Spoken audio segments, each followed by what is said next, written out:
एक समय की बात है, एक बिल्ली और एक मुर्गा रहते थे।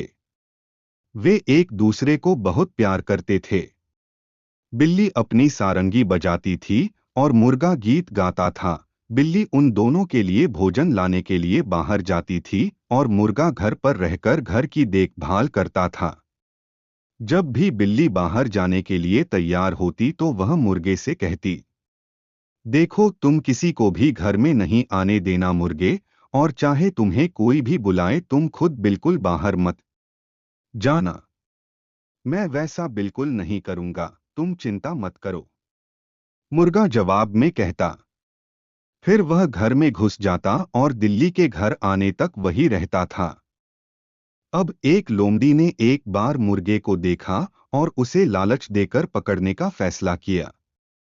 जब बिल्ली बाहर थी तो लोमड़ी दबे पांव उनके घर की खिड़की के पास आई और चिल्लाई, बाहर आओ मुर्गे, मेरे पास आओ, और मैं तुम्हें गेहूं के दाने और साफ और मीठा पानी दूंगी। लेकिन मुर्गे ने जवाब में कहा, कुकड़ू को मेरा उसके बिना काम चल जाएगा, क्योंकि मैंने बिल्ली से वादा किया है और मैं बाहर नहीं जाऊंगा। लोमड़ी ने देखा कि इस तरह से काम नहीं चलेगा, इसलिए एक रात वह दबे पांव घर पहुंची। उसने मुर्गे के देखने के लिए खिड़की के नीचे कुछ गेहूं के दाने फेंक दिए और खुद एक झाड़ी के पीछे छिप गई। फिर बिल्ली हमेशा की तरह शिकार करने निकल गई। कुछ देर बाद मुर्गे ने खिड़की खोलकर बाहर देखा। उसने देखा वहां कोई नहीं था, लेकिन वहां जमीन पर गेहूं के कुछ स्वादिष्ट दाने बिखरे पड़े थे। मुर्गा उन्हें खाने के लिए उत्सुक था और उसने खुद से कहा, मुझे लगता है कि मैं कुछ देर के लिए बाहर जाऊंगा और उन दानों को चौंच मारूंगा। वहां कोई नहीं है, इसलिए कोई भी मुझे नहीं देखेगा और किसी को कुछ भी पता नहीं चलेगा।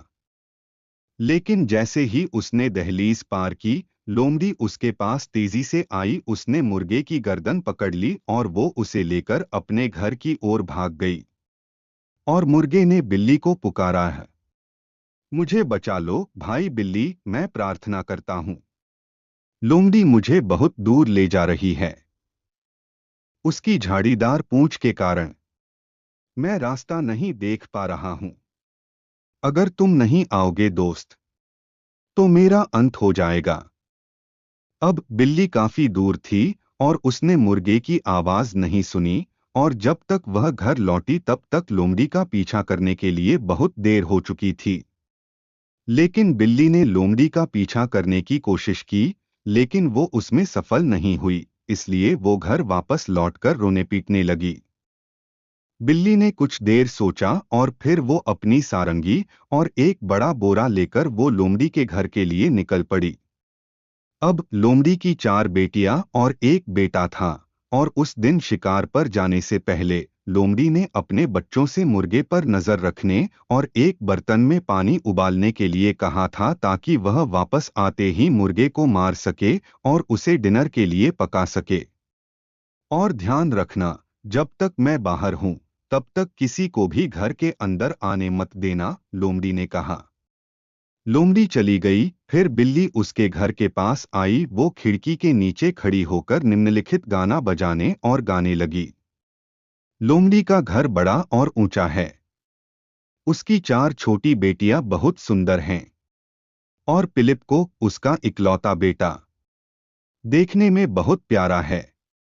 बाहर कदम रखो युवा लोमड़ियों, मैं तुम्हारे लिए कुछ और गीत गाऊंगी।